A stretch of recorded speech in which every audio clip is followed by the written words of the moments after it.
Hello, everyone. Thank you so much for joining us tonight. We're so glad you're here. I am Sarah Chapman, and I'm the Executive Director of the nonprofit Media Burn Archive, which is based in Chicago. Media Burn collects, produces, and distributes documentary and experimental video created by artists, activists, and community groups. Our mission is to use archival media to deepen context and encourage critical thought through a social justice lens. This event is part of an ongoing free series called Virtual Talks with Video Activists, which creates conversations surrounding media production. And tonight we are very excited to be presenting a presentation and discussion with Howard Gutstadt and Ben Levine from People's Video Theater and Survival Access Media, with special guest Morgan Morel from BAVC Media.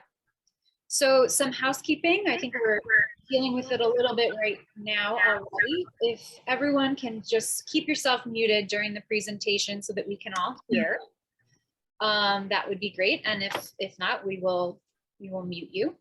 But then after the event, there will be plenty of time for Q&A.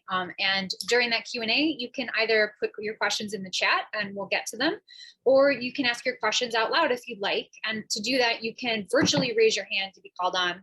So if you want to do that, there's a little reactions button on the bottom of the Zoom screen. And if you click it, there'll be some options, one of which is raise your hand. If you have trouble finding that, you can always just write in the chat that you'd like someone to call on you, and then we'll call on you and bring you up on screen. We'd also like to point out that the event is being live captioned. So there are two ways of viewing the captions. You can see subtitles running on the bottom of the screen, or you can open up a live transcript window on the side. So to turn the captions on or off, or to switch between the subtitle and the live transcript, just look for the live transcript button at the bottom of the screen and click the arrow on the top right to switch between those options. If you enjoy the event tonight and you want to share it with others, the event is being recorded and will be posted online within a few days. So with that, I will turn it over to Howard.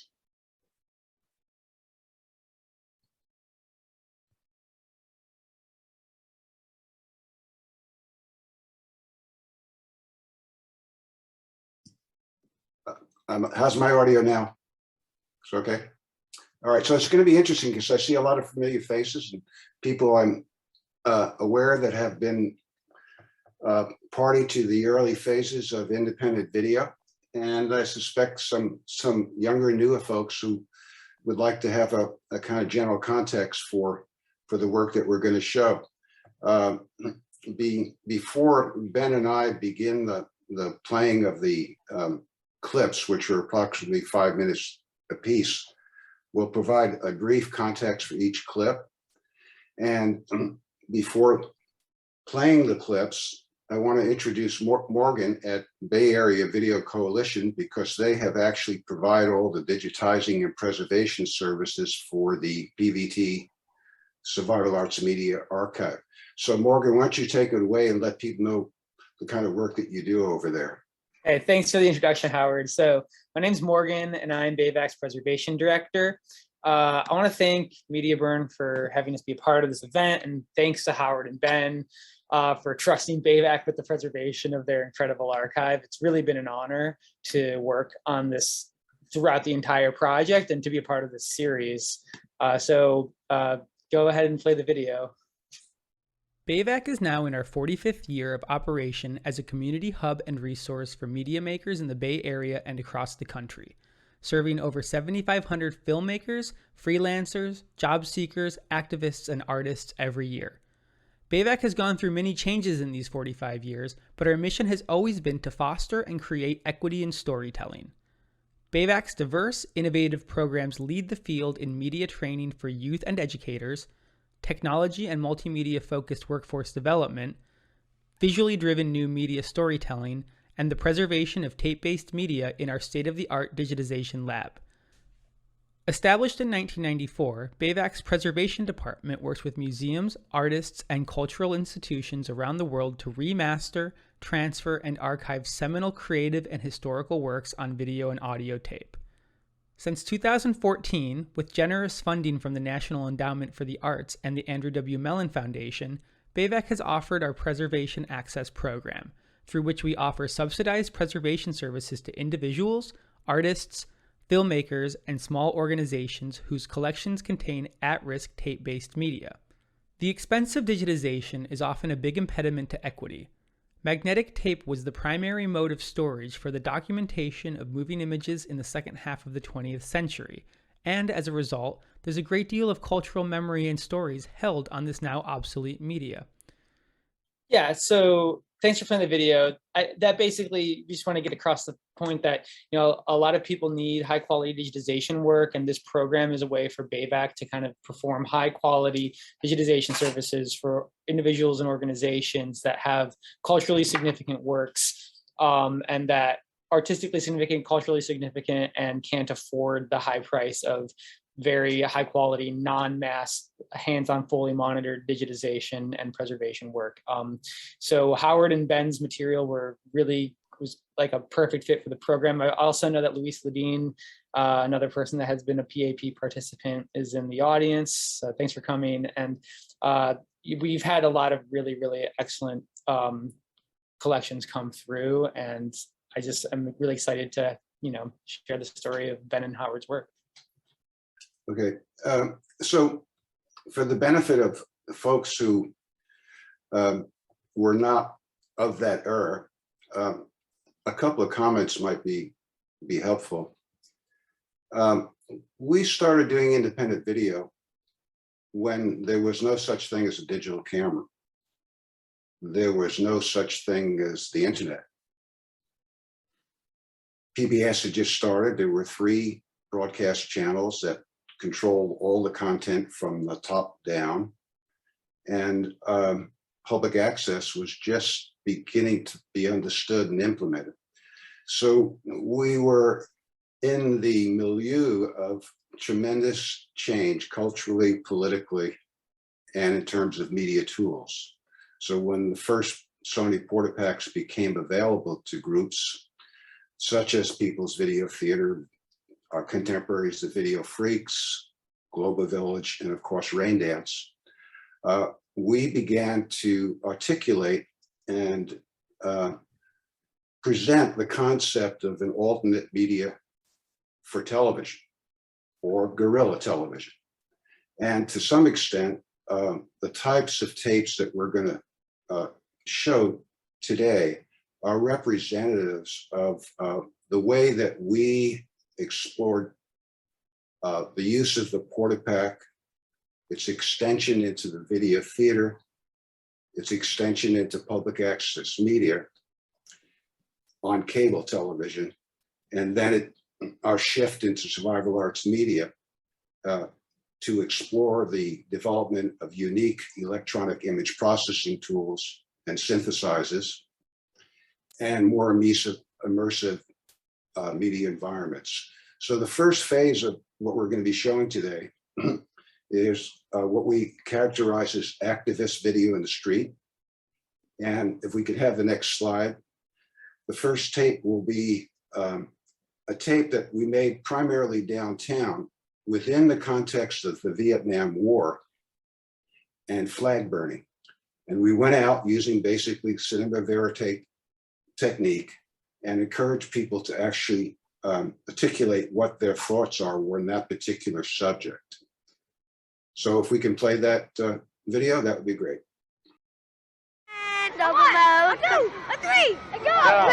I pledge allegiance to the flag of the United States of America and to the republic for which it stands, and one nation under God, indivisible, with liberty and justice for all. I don't feel bad about it, you know, like I wouldn't want to burn it.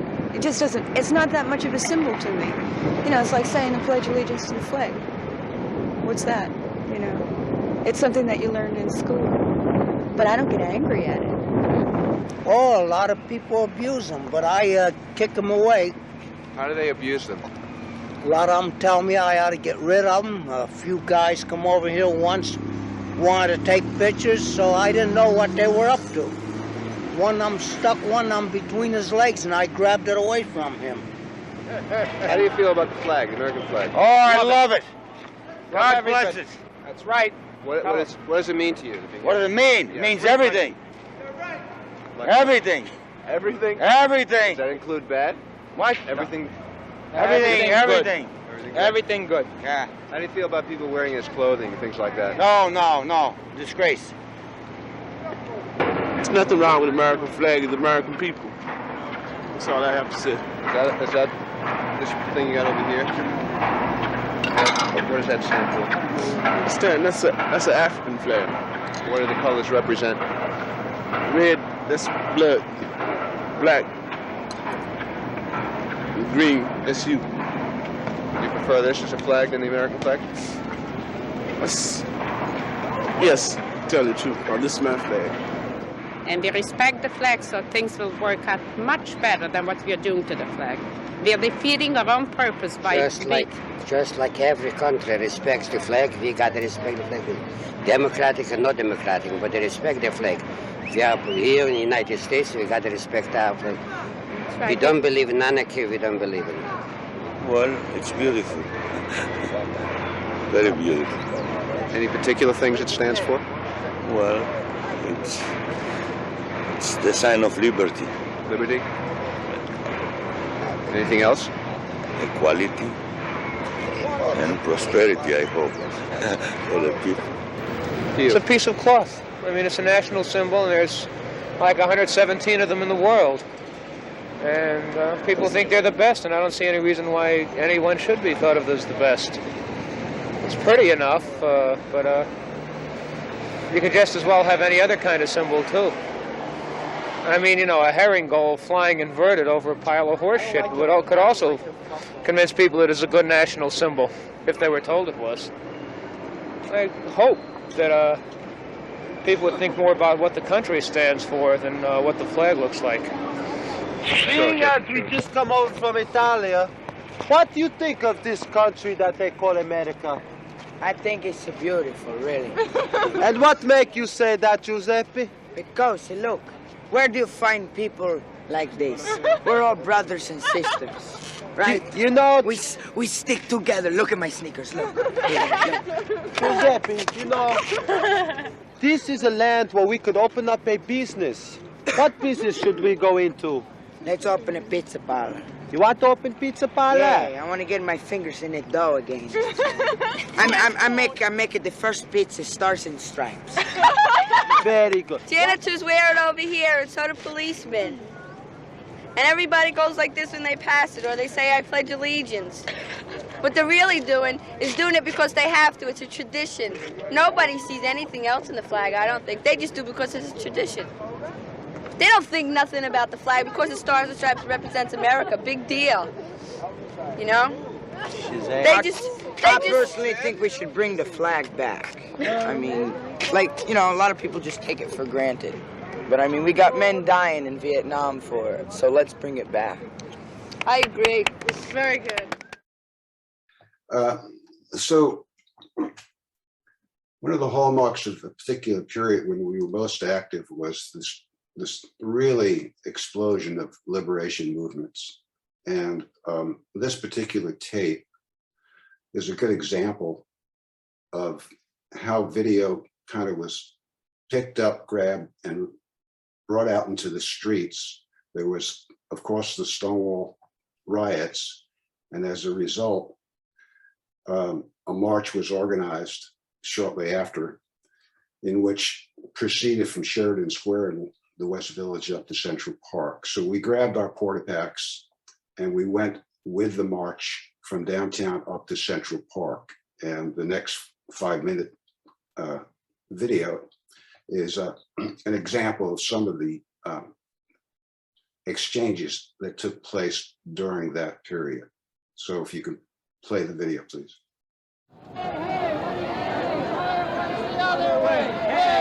What do you say? Try it once the other way.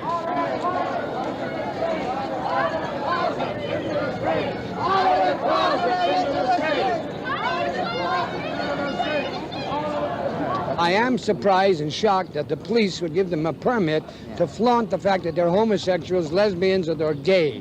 What is the point? with all the trouble that we have in the world. This has been going on for hundreds of years. They didn't invent anything, you know. Sexual, that's why I'm wearing these buttons. Oh, I'm in gay, Gay yeah, Activist Alliance. That's why I gave you this, you see. Here. We feel that we don't have our proper political, you know, and verbal representation in the State House, in the So Congress. why are you advocating homosexuality? What is that? We're not advocating homosexuality. Yes, they walked by and said, I'm a homosexual. That's And I'm not this. advocating.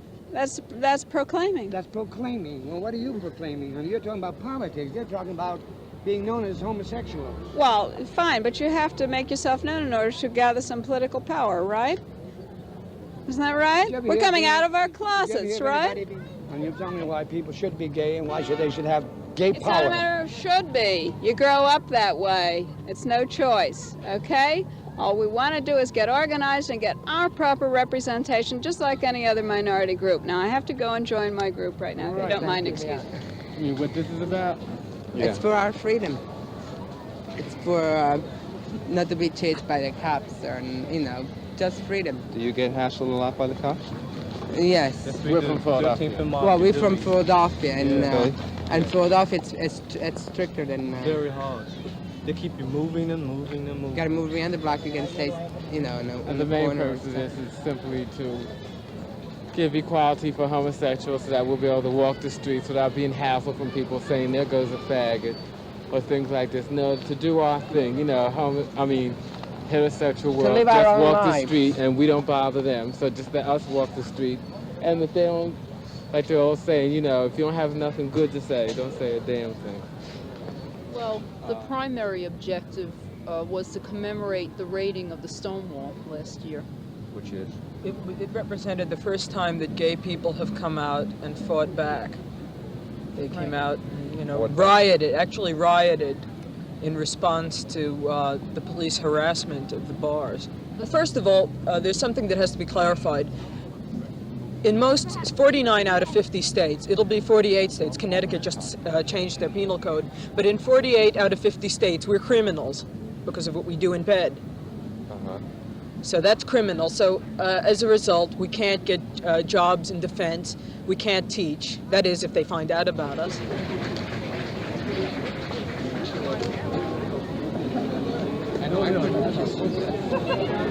I get tired. Kiss Shady then. You want to kiss? Let's kiss. Okay. You and me. What you think about all this? What I think I'm the timekeeper, right? You're what? I'm the timekeeper. You're the timekeeper? Yeah. How much time do they have? Well, they've got 35 minutes and they've got 55. And how long is it going to go on? Do you know? Is there a specific time limit or anything like that? 9 hours. The official world record is 8.5 hours or thereabouts. So we're making it 9 to. The official world record for what? For kissing. Personally, I think all these people should be arrested. No. It's my personal opinion. For doing what? Staying out here, men kissing men, women kissing women. Do you think that should be against the law then? Yeah, I mean, not against the law, but do it in private. It should be against the law doing it in public. Yeah, just like prostitution. Should it be against the law for male and females to kiss in public? No. But it should be against the law for members of the same sex. Yeah. Why? Because he wasn't put here on this earth to do this. Who told you that? I mean, this is my religion. Oh, I see. Hi, everyone. In 1971, People's Video Theater became re-energized with additional people and a grant from the New York State Council of the Arts that allowed us to experiment in a variety of ways. And some of those ways we're working directly with groups who were disenfranchised and didn't have a voice, but weren't actually very well recognized within the society. One of our first, so it wasn't necessarily for television or for even a final product outside of working with the group itself. And one of the first things we did was work with a really remarkable summer camp, Camp Jeanette for the disabled. And we filmed and showed back with doing video feedback over a number of days with the campers. And you can really see, we really saw at the time, and you can see in the footage, how they rapidly understood the potential of the tape for helping them get voice and articulate the needs that they had to not be dependent. And a lot of this footage became incorporated into Crip Camp, which I'm sure some of you have seen, a 2020 documentary that won the Sundance Best American Documentary Award, and also was nominated for an Academy Award. So one of the things that it's important for you to understand about us is that we were not filmmakers. We didn't consider ourselves filmmakers, and none of us had been trained in filmmaking or even in photography. So we came at this with no sense of rules. There were no rules to break because there were no rules. So we could do and try anything. And so that allowed us a tremendous amount of freedom in the way we shot, in the way we created an aesthetic that was of our own, and the way we worked intimately with the group to help them chart their course. So in this clip that you're going to see, and some of the others that follow, you're going to see something that's a hallmark of people's video theater and survival arts media, and that was the use of video feedback. So we were often, as much as possible, showing back the footage that we were shooting immediately after it was shot to the participants, and then recording their reactions. So we started to use that as a way to stimulate a deeper, more contextualized response. And what we found was that that it really heightened the response and the expressivity of the people. So if you would go ahead and well, one last thing. So the work that we did with at Camp Jeanette, as it is told in the documentary Crip Camp, it did give these young people the opportunity to find their voice. And the first thing they did was found a group called Disabled in Action. And from that, they went on to found and lead, along with many others, of course, the disability rights movement that resulted in the American Disability Act of 1980. So let's see some video from Camp Jeanette. What, you want me to tell them what happened? Yeah. Oh, well. Well, two people got crabs, and they're spreading. They form a human body in there, and oh no, and they multiply. In the beginning, when this thing started happening last night, we found out what was going on. We were kind of all very hyper about it, and who the fuck knew what, crabs were or lice or anything. I want to go over there. What's over there? My girl. Have you seen her today? Just from over here. Have you talked to her? Not really, just from across here. We're all quarantined. Yeah. It's our first week anniversary today. It's your first weekend anniversary and you can't even talk to her. That's right. Why, I'm mad? Oh, yeah. I'm mad because I can't see Jimmy, and today's our first week anniversary. I got those poor old crab blues, yeah. Haven't had so much fun since Grandma caught her tit in the ringer. We're thinking of collecting all the crabs and having a bake. We may have to burn the bastards out. Oh, yeah, I got her. This is the most asinine stupid thing I ever heard. When thinking about it rationally, I realized that I don't itch. And there's no need for me to disinfect. And my wheelchair doesn't itch. And neither does my bed, my mattress, or my roommate Bruce. Yet we're all in the process of dehumanization. Have a match. We got crab power! What they do? And it's the best activity yet! I do so declare, y'all. Tell him, Gene. It's incredible. Are you ready? All right. We're here now. We're going to talk about parents, you know, and what kind of, how they bug us or how you lie to them, whatever it is. Maybe we should start off with overprotectiveness, which I really hate. Does anybody want to start out? My parents are great, but sometimes I hate them because they're too great and they're too protective of me. And things that I want to do and I would love to do, they say, no, you can't do it, you're handicapped. And they keep reminding me of the fact that I'm in a chair. And they don't seem to realize that there's so much I could do. I think generally a parent is afraid to show that his child is disabled or handicapped or whatever you might call it. And I think it makes more out of fear than of protectiveness. I depend on my mother for some things, and so like I can't really fight her as hard as I wish I could. What kind of things do you depend on? Well, some of the things like just everybody else depends on parents for, like laundry and stuff, but like she's the person that orders special supplies when I'll need it and stuff. And if I'm in a position where I'm not able to do something, you know, like she's gonna have to do it.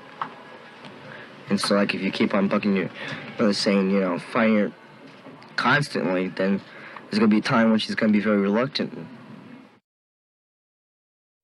All right. So if we could, so the next clip that we're going to show is yes, crime in Orange, New Jersey. So we were asked to come to South Orange, New Jersey by the city government to help mediate a racial crisis that was brewing. The demographics of the town had changed dramatically in the last few years. It had been at one time an all-white Italian, mostly Italian and Jewish community, and since the Newark riots, it had gained a large minority of Black people, and there was a lot of anger on the side of the Black community at the way they were being treated by the police. So we worked there for a number of weeks, filming with all the different stakeholders, all the different groups, and showing the footage back to them.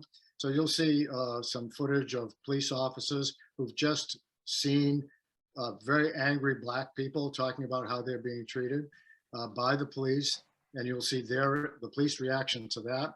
And you'll also see, so that's like a delayed feedback, and then you'll also see on the street a group of people talking about crime, trying to get their heads around what's going on in the town, but also having a kind of conversation that they would never have otherwise if it weren't for the live feedback that's happening, which is a live monitor connected to the camera, showing them themselves as they're talking, listening to each other, and creating a dialogue that hadn't happened and wasn't happening in the town at that time.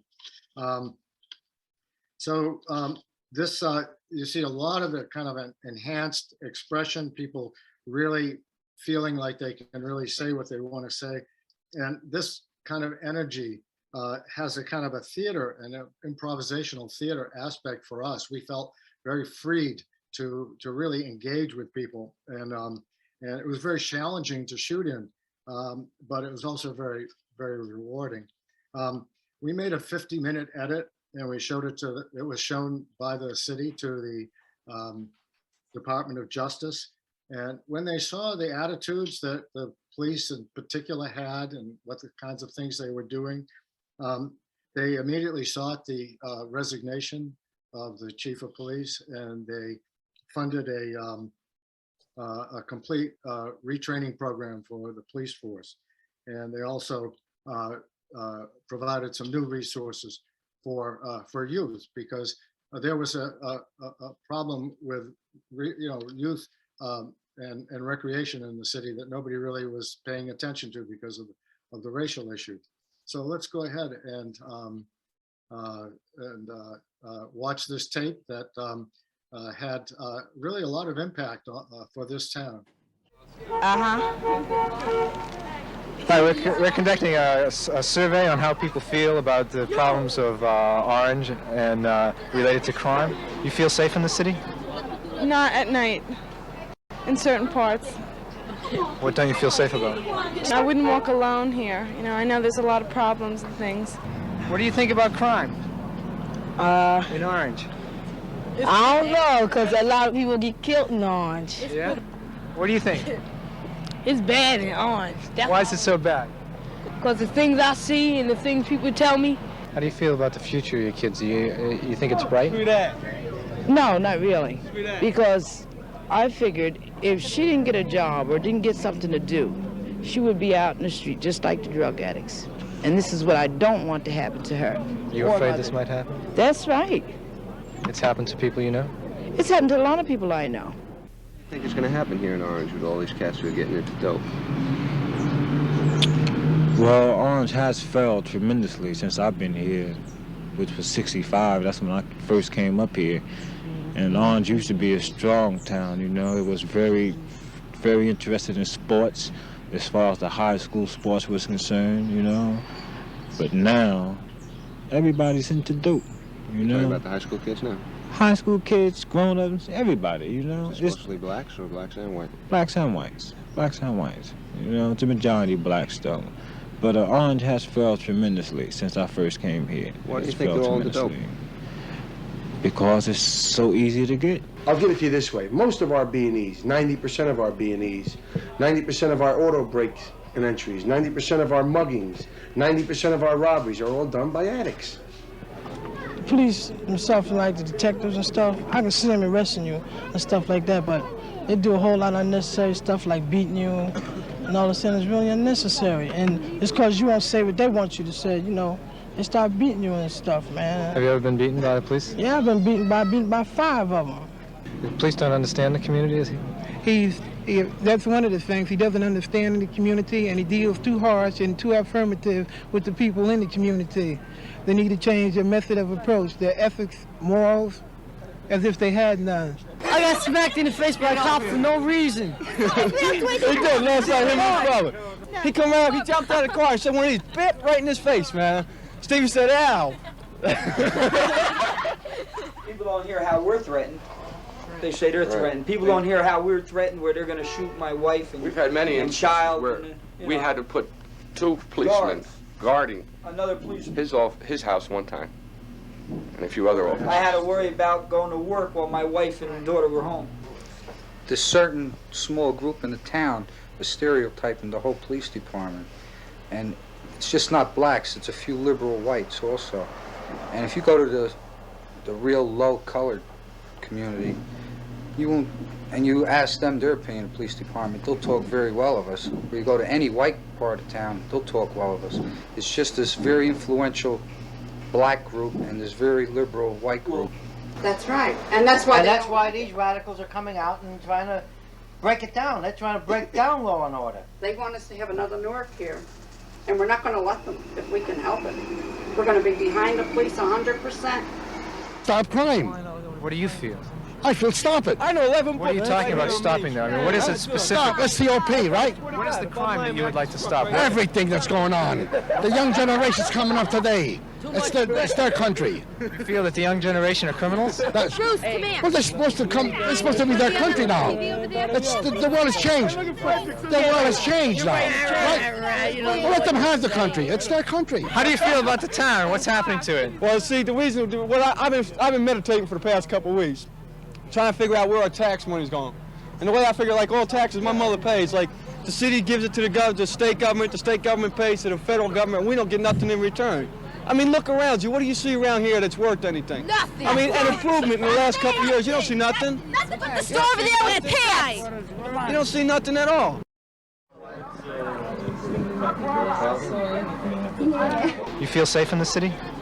Not at night, in certain parts.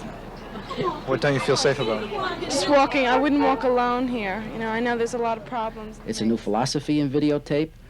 It's, as the gentleman pointed out, the first stage in community dialogue, which is fine. And it shows problems, of course, that we're all aware of, but it highlights areas of problems for us so that we can possibly take action. And that's what this group is here for. And I would like to see something concrete start coming from this committee immediately.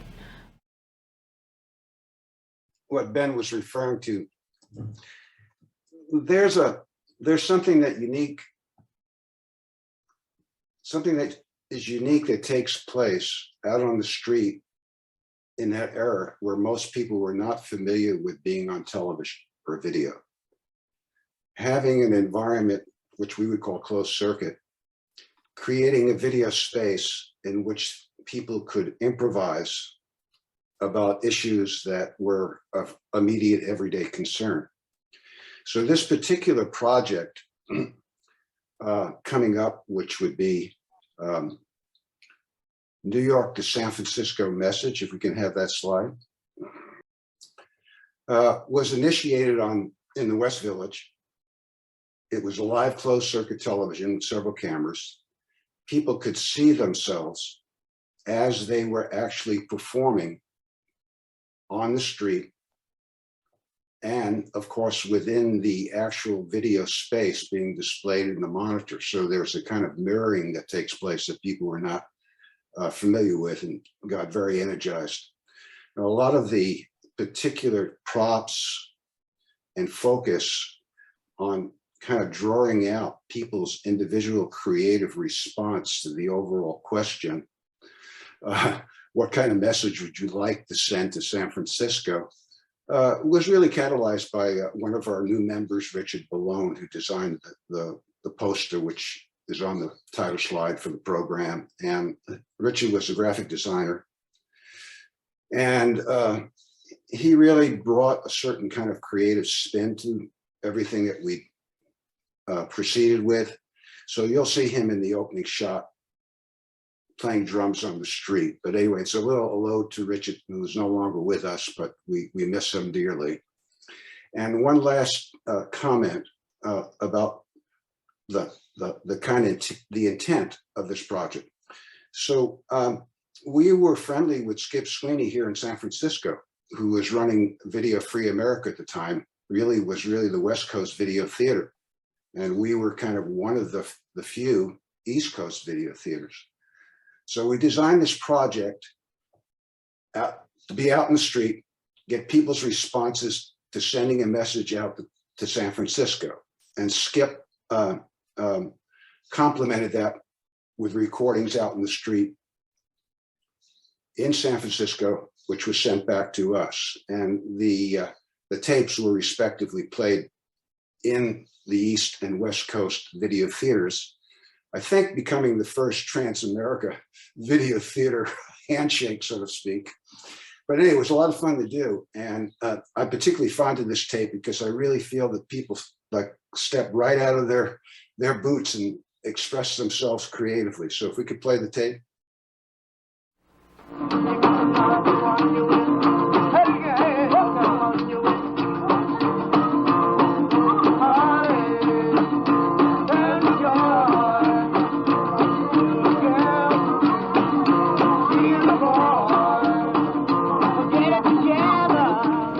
I hope that Jay and his wife can find their organic farm soon and get started.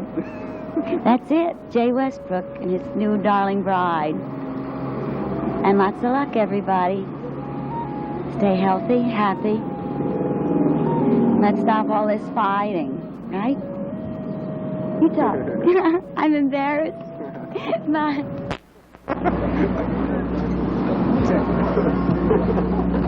Can I talk without getting even asked questions? Yeah, just do what you want. Well, I think the first thing I'd do is put the prostitutes back on the streets. And I'd hold a press conference. And I wouldn't even be there. I'd just have this mask there. And let them do whatever they wanted to do.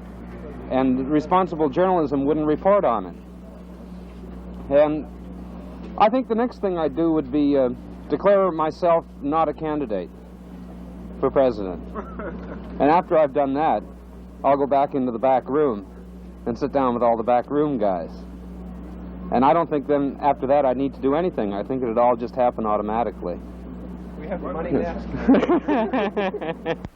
I'm a building, your friendly neighborhood building here. Anyone move in, we're all decontrolled here, we'll charge an arm and a leg. And of course, if you don't pay up, we'll take it. That's right. We can always claim. Oh, I hear music. That must mean the rats are out again. Of course, the rat-killing bills, and so are and the lead paint bills, they were all defeated. So I'm going to be here quite as lethal as I always was for you friendly New Yorkers. New York, this wouldn't be Fun City without exhibitions, musical shows, art and industrial exhibits, and many private displays. In the subway, every day is Ladies' Day. I have words that are almost unexpressible, but I'll try at this particular time due to the fact that I'm here with a lovely fella as yourself who I know will understand and be able to fathom what I have to express. It is not, and I repeat, it is not how one goes about what one is doing as long as one is going about it up in the air. I know you don't understand what I'm talking about, but that's not important. The only way to get together is to work. To work? Work. What do you mean? Work whatever you have to do. I mean, if it's whatever your thing is, if you work at it, you'll find the answer. You getting your thing together? Yeah. What are you doing? I'm drawing and I'm dancing. From New York? Yeah. Not originally. Where from? Jerusalem. Jerusalem? How do you like New York? Well, it's not a matter of liking. It's a good school. Yeah? What do you have to say about New York these days? Well, I just want to tell you that we're dumping all over this city because we're not pleased. Not pleased? How could you not be pleased? Well, we don't think you're doing your best. What are you, some kind of communist or something? No, it was our way of telling you that we're a little unhappy and that if things don't improve down there, 40 days and 40 nights is going to seem like 10 minutes. Okay. What happened to your voice? I've been doing a lot of screaming. How come? It's new therapy I'm in. What's it called? Well, it's called, it's Dan Casriel is the cat who formed it. It's really not called anything, it's just Encounter based on primal therapy. Now, what are you doing it? You let your feelings come out. Well, you feel your feelings, I mean, whether they're pain or anger or fear, and you scream them out. You don't do a lot of heavy verbalizing like in other conventional types of therapy anyway. You try to get inside of your feelings. you have a message you'd like to send to the people in San Francisco? Yeah, I think so. I think, well, what I'm into right now is like out of a drug thing, away from like shooting dope into heavy real feelings, you know, and getting to know yourself. And I think that's like where it's really at. Instead of using drugs to push the pain away, you know, let the pain come out, feel it. So the name of this project or this tape was called VD, as in venereal disease. So you might wonder why we were interested in working in health issues, and actually we spent a lot of our projects were working with progressive groups who were active in public health. That was hospitals, unions, public health organizations, medical schools, and a recurring theme was that there was a lot of new groups were emerging that the medical profession didn't know how to, didn't know what their needs were, and didn't know how to address those needs, didn't even know how to communicate with those people. So we were being asked by different organizations to experiment with ways to create dialogues between doctors in particular and different groups. In VD, the video theater aspect, involved bringing a doctor and a nurse into the street with us. We had 2 cameras going and 2 monitors, one showing live feedback and the other showing footage that had just been shown. And you wouldn't think that people would be particularly interested or even willing to talk about venereal disease to total strangers on camera. But in fact, as you'll see, this is something that was on a lot of people's mind, because one of the major historic forces that was happening was the pill, and the fact that there was a kind of sexual revolution going on. And as a result of that, there was a lot more transmission. So there was a lot of fear, and people needed to and wanted to have an outlet to find out what they needed to protect themselves, but it wasn't happening. So these projects often pushed people to confront their fears, and in this case, it particularly did so with the medical establishment, which was not very courageous in the way that it related to this project once it was done. However, the tape itself was widely seen on our own public access cable channel. So if you would go ahead and roll the tape, please. What's this for? We're trying to find out what people think about being a part of the news. Well, no, just we're trying to find out what their opinions are on venereal disease. You know, whether they have knowledge of it, whether they want to know more. Venereal disease? Yeah. We have a doctor and a nurse here with us, and one of the reason they're here is that people, if people have questions, they can ask them, and if there's anything that you might want to know, they'd be willing to answer. What are the chances of sterilization? If you, like I've heard with gonorrhea especially, someone who's had that or had it severe and haven't gotten help right away, there's a good chance that they may be sterile. If you catch gonorrhea, you know you've got it and you're treated adequately, the chances are nil.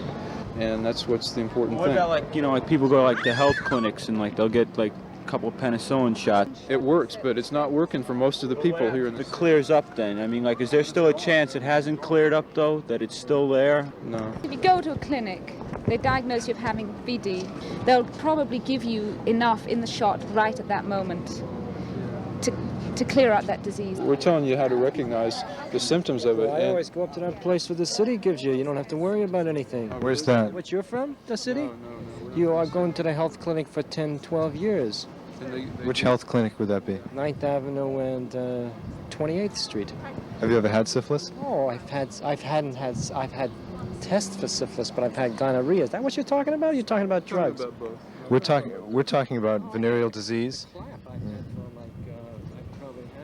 30 or 40, 50 times maybe. Really? 10, 11, 12 years. I've always gone there. I've spent any money. When you first record for yourself that they keep up there for you. Do you think that you've had it more than the average person would have it? Not the average sexual functioning person. I think it's because so many people are having sex. Eradicated the disease. What do you think of all this? That's me. I'm watching me. Do you think you know all there is, about venereal disease, or would you like to know more? I don't want to know more about that. If there's another one, I don't want it. Yeah, it's not one of those things. You only know one thing, and that's it. Then you go on to something else. If you contracted it, you'd know. Times you know what it is, right? So then it is bad news, but a lot of people go around and they have it and they don't do anything about it. Who says so? I don't think so. That's what they were trying to say before. I don't think so. Yeah, there's an epidemic in this country. Yes, a lot of people walking around. Do anything about it? Huh. A lot of people walking around with it and don't know. There's a lot of people walking around. Hey man, I walked around for 3 months, man. Really? 3 months? Well, see, I didn't know it was that way. Maybe they're all right then, because I just got the clap and they just went and got treated in a couple of days. Been doing that for 10, 12 years. But he's walking around for 3 months, he's saying. I got to the point when I could not urinate. Why did you let it go so long? Or did you didn't know? You didn't know, or what? Yeah, Oh, you didn't care. That's right. Proves your point. Proves the point you're all saying. Yeah. Yeah, you're right about that. Back to 1972 in the summer, and tremendous change was taking place, not just politically and culturally, but in terms of the media scape. And the concept of public access channels in Manhattan was being activated by George Stoney and Red Burns and NYU Altman Media Center. And we collaborated with them to design and produce what we call the Public Access Celebration to signal the fact that independent producers working with Portapacks primarily finally did have some form of distribution. It wasn't just on a closed circuit, you know, it could go out to Manhattan communities. And at that point, the proliferation of and access to Portapacks and independent community groups who had embraced the concept of the personal and community use of media as being an activist tool had taken hold. So the public access celebration lasted 3 days and 3 nights. And there were 3 channels on cable. There were approximately 18 video origination, content origination stations of libraries, schools, Bellevue Hospital, etc., including a live microwave feed for performance in Central Park that fed into creating the content for the celebration. So from our perspective, People's Video Theater, we had reached a point that the group had expanded, and several people determined that they wanted to deport and establish Woodstock Community Video. And we had, at the same time, transitioned to what we call Survival Arts Media, which was our second video collective, and began to focus more on what we now call early immersive media technologies. And if we could have the next slide, please. Okay. So one of the individuals that joined us was Danny Bucciano, who was still designing electronic tools. He was just a youngster at the time, but he was very talented electronic designer. He began to design electronic image processes, what we now call colorizers and keyers and things of that nature. And this coincided with our engagement with the Central Maine Music Power Company, who were a collective of musicians of kind of world music. And we began to develop a performance series that used Danny's technology, video projection, and a studio which we built in our loft near the corner of Broadway and Prince Street, right near Davison's. And I'm going to switch it over to Ben to talk about the first phase of all this development with Central Maine. All right. So as we transitioned out of this very long involved project with the public access celebration, we had at the same time added more people to our collective, and we had moved from 6th Avenue and 14th Street, a small loft, to a 5,000 square foot loft in Soho. And we were now maybe 7 or 8 people, sometimes as many as 10 people living and working collectively in this loft. And we had by now slightly better editing capabilities, and we had a large space, a much larger space that we could invite people in. So we could do rehearsals in this space, and then we could advertise performances. So we started to really move in a direction of multi-image performance theater. as Howard was just saying, we developed a style of making video art that used sound waves from live music and synthesizer performances mixed with Danny's homemade video circuits to create immersive performance environments. And then we integrated other image sources at the same time. Sometimes it was, it could be anything like live cameras, slides, and eventually lasers and planetarium effects. Anything that created an image or that you could make an image with, we tried plugging it in, and then we performed it. It was just an incredibly great opportunity to explore this kind of analog technology that was so easy to work with. You know, nowadays with digital, it's all packaged and sealed together. But in those days with analog tubes and transistors and so on, you could pull it apart and try things.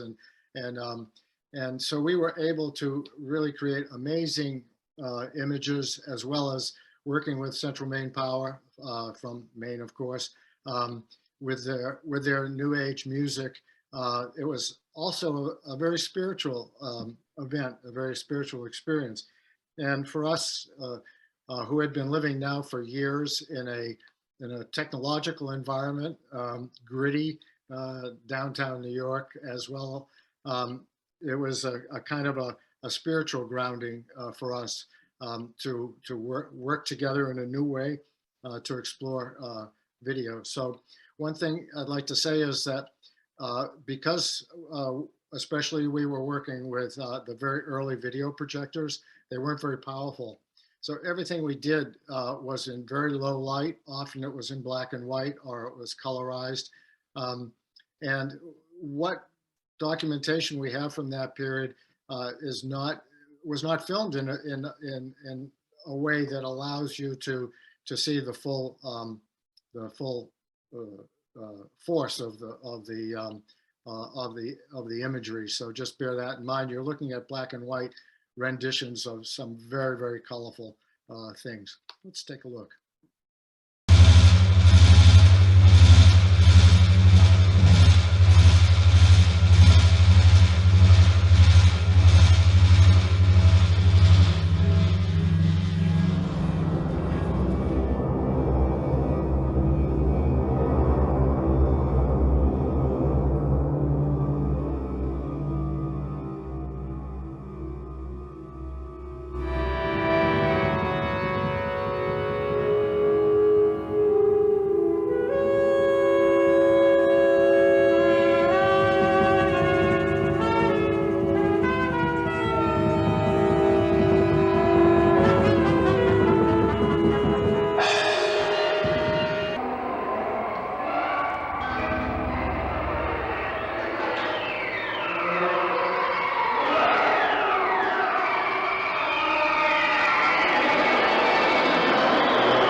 So as Ben indicated, we began to do a series of live performances with various home-built electronic tools, etc.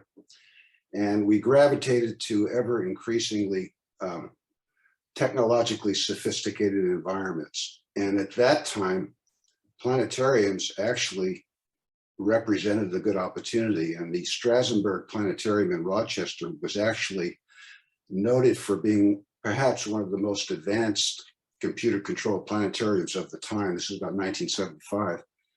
And it also had a kind of visiting artist program where people like Stan Vanderbeek did dream things. And we kind of caught wind of that. And in association with Bill and Louise Etra, notably of the Rudd Etra video synthesizer, became a kind of a, well, why don't we put all this together? Let's see what we really can do as a live event. I don't, you know, we were not aware of any real-time electronic synthesized rescan projection in an immersive environment. And it turned out the planetarium had enough pull to get GE, which was located in Schenectady, New York, nearby, to provide 2 GE light valve video projectors, which were the most advanced in the world at the time, to throw up an image that actually could fill up the hemisphere of the planetarium. So we did this collaboration with the music group, Survival Arts, but in addition, over the course of doing these different venues across New York State, we began working relationships, not only obviously with the video freaks who were originally from New York, but with BAVC Media and with Synapse in Syracuse Newhouse School of Communications. So this whole big party of video freaks, video designers and artists and musicians ended up at the Strassenberg Planetarium. And so we're going to look at the tape now. But one thing I would like to mention is at the end, there's an interview with some of the audience, and Woody Fasulker's interview. And of course, Woody passed away recently, and we're very kind of sad to know that that's the case. He was really an important person along with others, but Woody and Stana, who started the kitchen, were just remarkable people. So if we could just play the video, please. Hi, my name is Don Hall. I'm director of the Strassenberg Planetarium, and I'd like to invite you to come inside.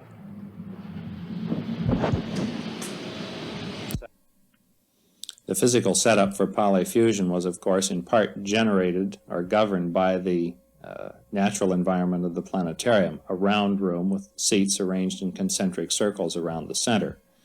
The musicians were on a stage at the center, and behind the back row of the audience, at the circumference of the planetarium theater, is our projection gallery. And this is where we have about 350 projectors, slide projectors in modified form that the planetarium staff has designed and built to project various kinds of images on our dome. In addition, for the polyfusion program, we were very lucky to be able to borrow a couple of General Electric color television projectors that produce a super bright, clear image on the dome. And we put these at 2 different positions in the theater, approximately 180 degrees apart, so that every member of the audience would have a clear picture of the video image that was being transmitted to the dome surface itself. We had television video synthesis equipment set up in the theater. We had our own planetarium operators stationed in the planetarium console. Hi, I'm Bill Etra, and this is the Rudd Etra video synthesizer. As I put an effect into the image, you can see that horizontal centering allows us to move the image through the effect.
Yeah, it was audio hallucinations and idea construction of the whole show was pretty good. I enjoyed it. I mean, when the clouds came, I was sort of relieved, you know. Because how was that? I was subjected to this kind of biblical scene, you know, from my under the childhood. Why do you say it was biblical? Oh, you know, this kind of a primordial. It was like when man emerged from the oceans and first they reached the ground, you know, and then it was the dawn, and you know, the whole future of the man was laying ahead. And then suddenly these rough symbols, you know, these kind of primitive, strong symbols would appear. And that sort of depressed me, because when I saw a man had to elapse through so much to come to this state, I realized the man is a heroic creature, basically. Yeah. I don't understand it at all. I'm completely mystified. What was it all about? What happened? That just shows the difference in generation. I found it very frightening, and I felt about halfway through I got very cold, and I said even though I enjoyed it and all that, I would never sit through it again. I found it extremely frightening, and don't ask me why. I have to ask you why. That's a fascinating idea. I just started putting my arms around me and everything, and I just felt like I was all by myself, and I was so frightened. I thought, if this is what it's like to go out of your mind, I never want to go out. I'll stay right here.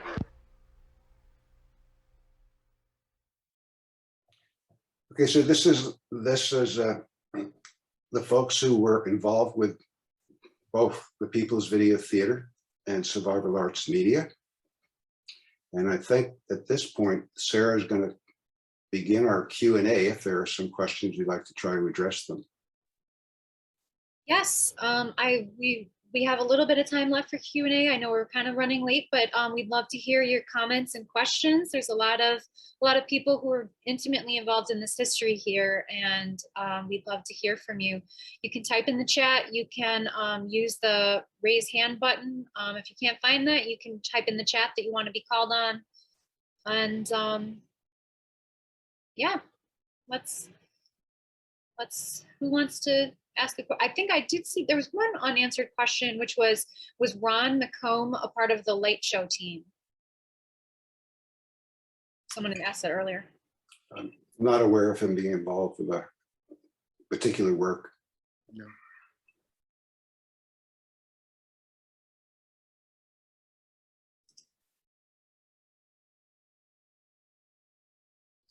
Dee Dee? Oh wait, you're muted still. Hi, I just I recently came across that poster for the celebration myself in my piles of posters, and I was wondering what year it was. It doesn't say on the poster, and also why it took so 20 years before there was a media center for Manhattan. Like it seemed like that was such an interesting beginning, and it sort of fizzled out in terms of thinking about access. Well, it was 1972, I think it was July, which the celebration took place, and thanks to some extent to Russell Connor and the New York State Council of the Arts, he helped sprinkle a few dollars on it to really make it possible. But you know, it started out with a concept, and it blossomed literally to thousands of people by the time it was done. It was really kind of a bright light saying, hey, public access and independent production with the Portapack and other inexpensive video really had found at least a means of distribution at that point. Now, in terms of why why the trajectory of that. I'm not sure where the context of your question. You're asking why it was delayed in terms of its impact, or what is it that you're asking?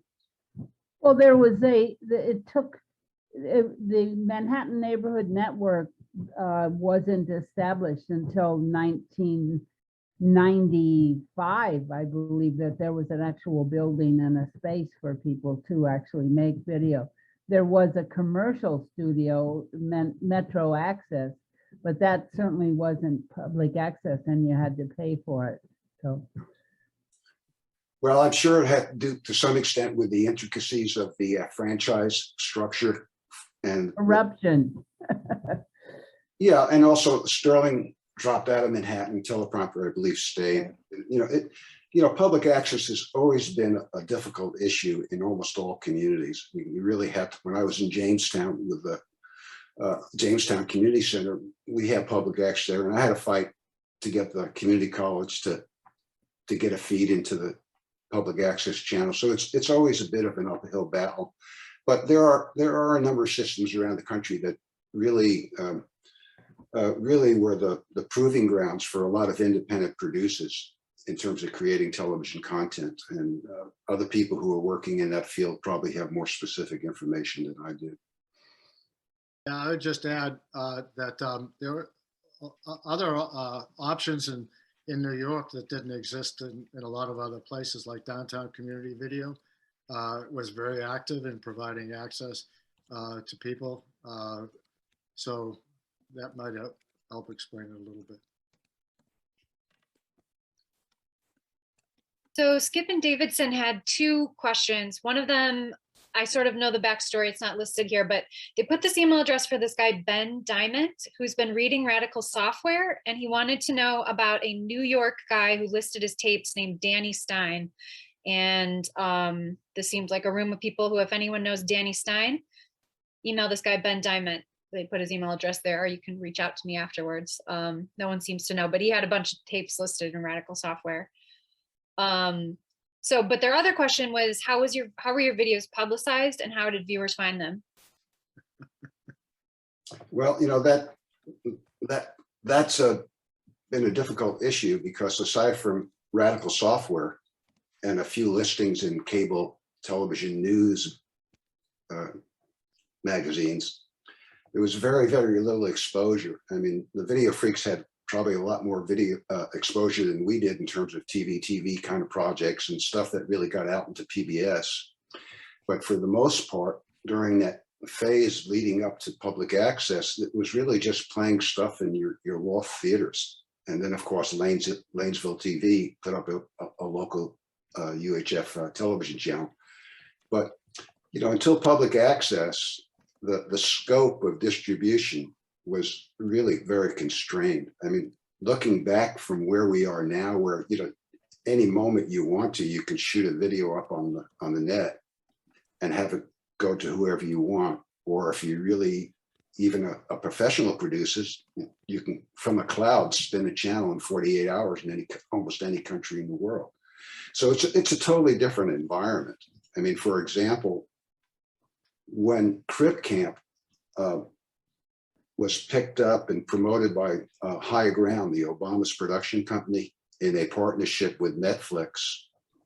This was like, mentioning to Jim and Nicole, producer directors, that's the jackpot, not because of finance, but because of distribution. I mean, that went out like 130 countries worldwide in 20 something languages. And, everybody on this session who has been involved with independent video has struggled with getting the kind of distribution that they really want. But it's a different world, with TikTok, like millions of viewers, it's just a totally different environment. But I would be interested in some comments from the audience, because they have a lot of kind of experience over the years. I personally think there's a linkage between what we were trying to do, empower people to make their own stories, up through the technical developments up to this day. And I really think that there's a history there. And it's the kind of history that perhaps is useful for the younger generations to understand that this just didn't pop out of an iPhone. Yeah. We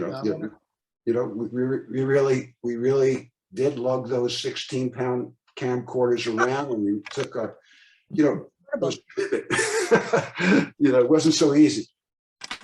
Anyway, other people may want to talk. Just to add to what Howard is saying, we were not particularly great at promoting ourselves in terms of selling tapes or distribution, you might say. It was all pretty.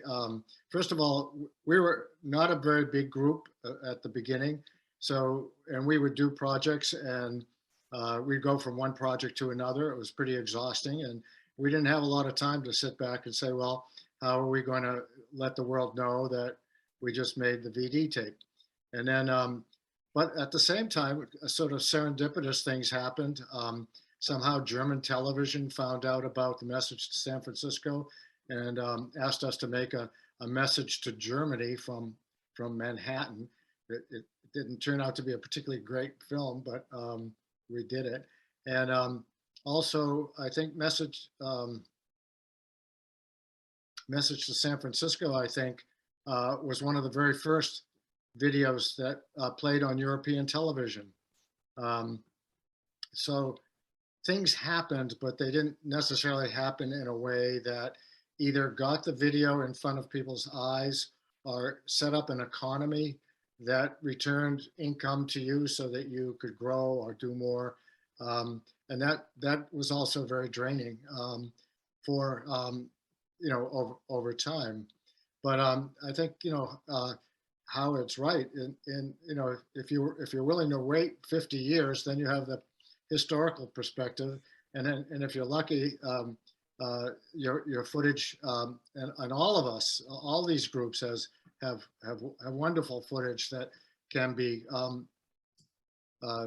incorporated into historical pieces. We were very lucky that Nicole Noonan and Jim Lebrecht found us, and that Morgan was able to rescue those tapes, and it became Crip Camp. Yeah, I'd like to say, being prompted a little bit by Davison, but it's something that really is worthwhile noting, that during this period, downtown, primarily Soho, this is like before the public access celebration, 68, 69, 71 into 72, there was a kind of modernist, for lack of a better term, arts explosion downtown. And video was one of the new art forms as part of that explosion. And within those few years, almost all the major avenues of creative work with video, popped up. It was the least expensive documentary, the digital film. There was the image processing, Vasoka, construct images synthetically.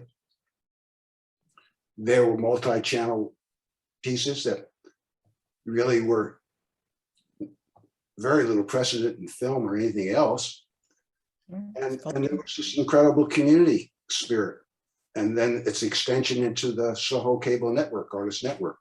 So within those few years, at least on the East Coast, the whole video space really expanded. And then, of course, NET and in New York and in Boston for PBS ran the artist labs, and some of the notables like Merce Cunningham and Namjoon Pike and others really kind of spotlighted the concept of a really individual creative image making process in electronic medium, where the concept of getting it out through broadcast or cable, i.e.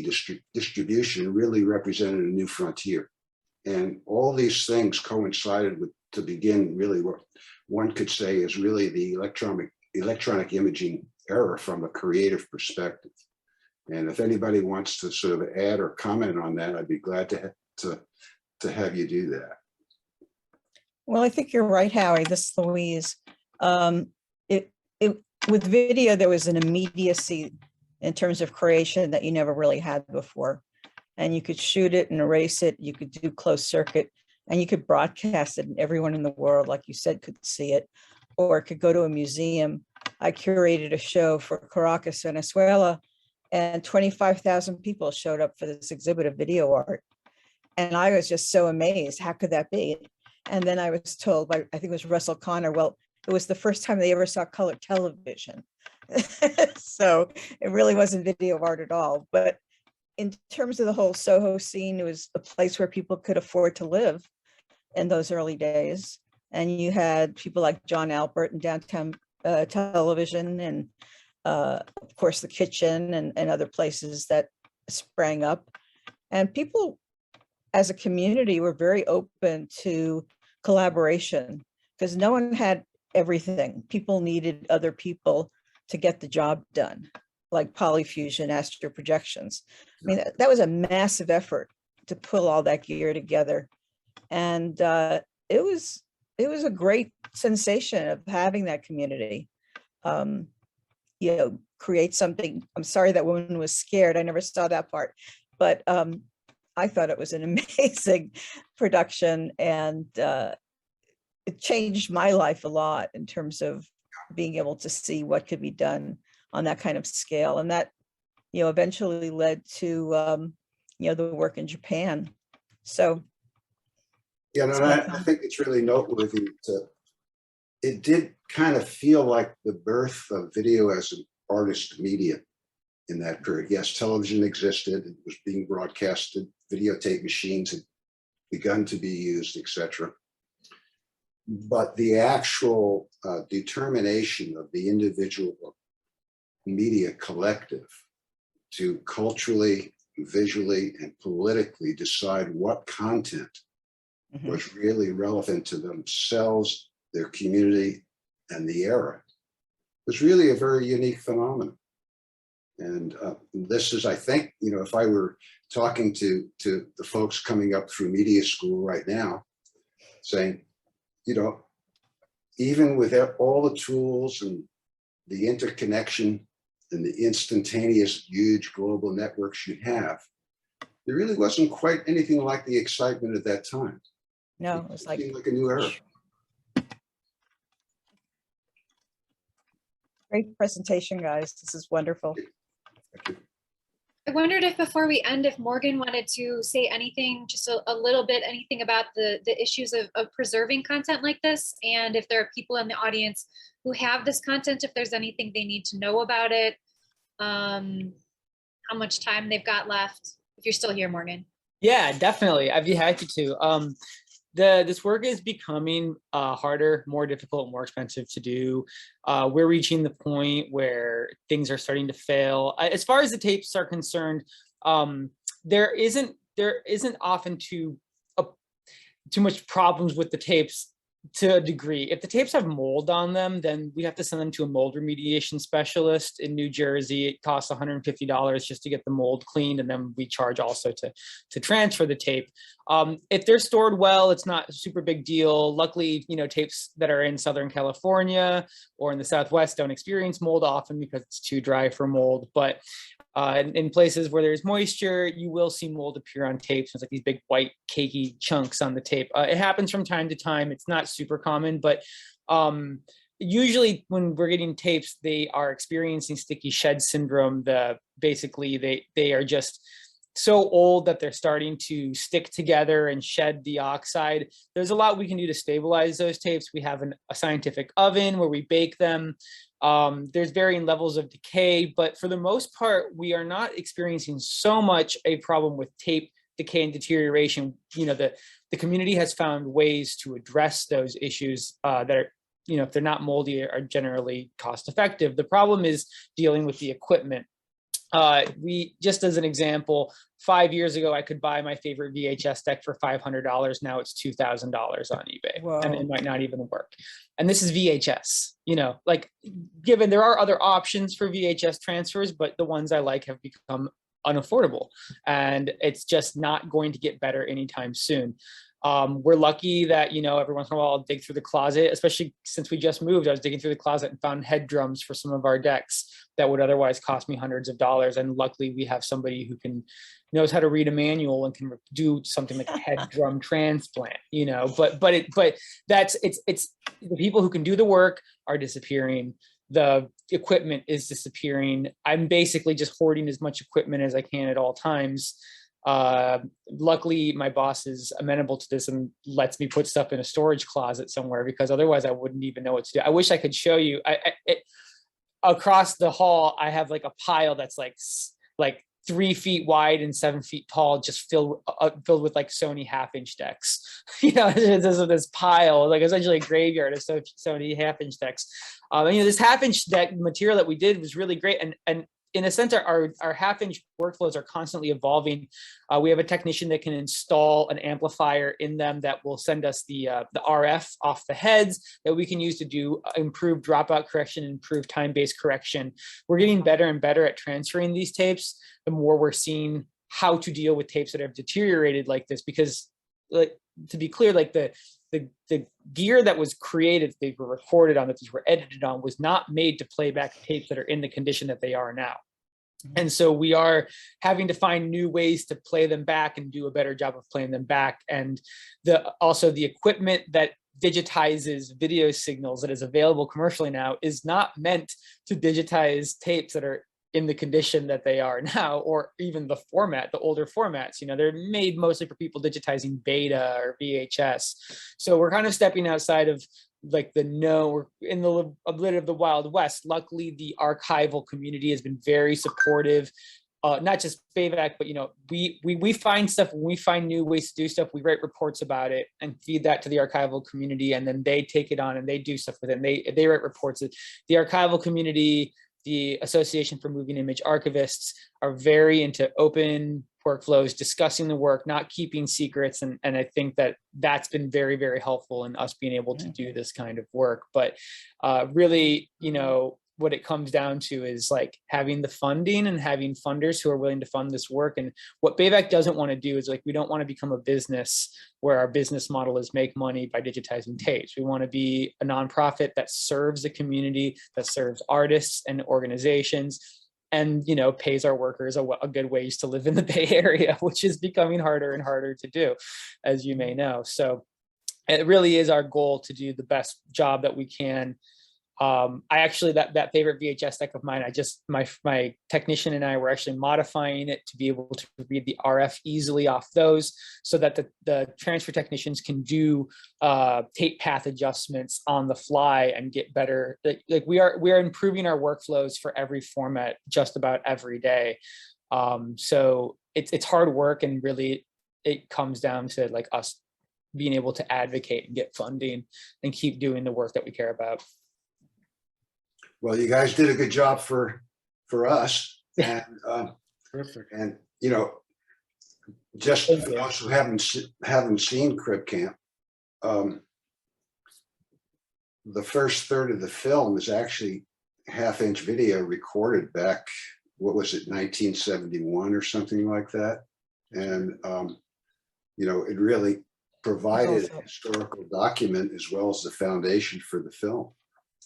And millions of people have actually seen that film. So that's a feather in BAVC's cap. And of course, a good indication of how important some of this historical video content can be. Let me just quickly add something to that, Howard. So when BAVC transfers your footage, they'll give you an access file of let's say of a given tape. They'll give you an access file, which is a lower resolution file that is easy to play. And they'll also give you a preservation file, which is very much amenable to color correction.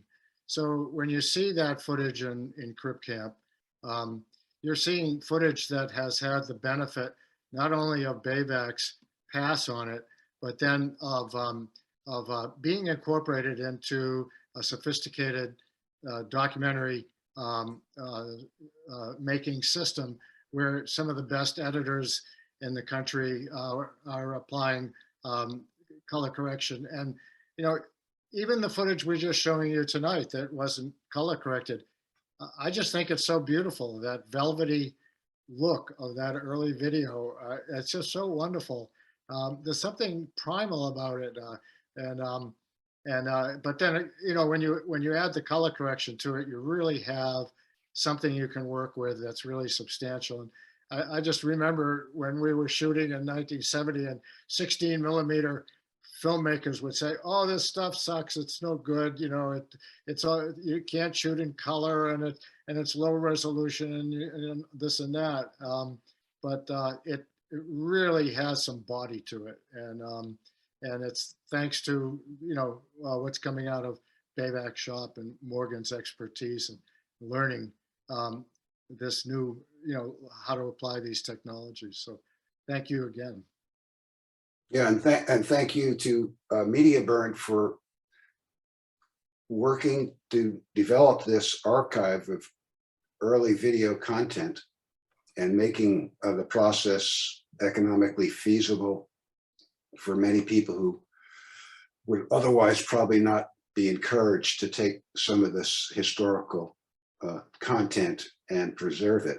And it's the kind of situation that over time, its merit and benefit to those who are interested in the history of media, independent media, from the electronic to digital. This will be pivotal content which will illustrate that. So thanks to Sarah and all the folks over at MediaBurn and Video Databank and BAVC and all the members of the independent video collectives and artists of that era that really have contributed to kind of birthing a new media process that continues today. Thank you. Yes. Yeah. I'm so grateful to all of you for participating and for so many wonderful pioneering guests to be in the audience tonight. It was great spending time with you all and thinking about this material. And yes, much more of it is being digitized, you know, both by BAVC, but also by MediaBurn right now, and is being made available on mediaburn.org, including more people's video theater work and many other great things. So please check out keep following our website for more of that stuff. And also please keep joining us for these events. The next one in 2 weeks is going to be featuring the filmmakers who created a documentary called Other People's Footage, which is about fair use in documentary. So is very relevant to contemporary, to people working in film now. And the moderator will be, I don't remember the name of the firm, but the most prominent moving picture firm who represents everything, I guess. And 2 weeks after that, I think, is Dean and Dudley Evenson. So it'll be another early video pioneer screening. So thank you all so much. Thank you to Levi Henke for handling the tech. And we will see you all again later. Good night.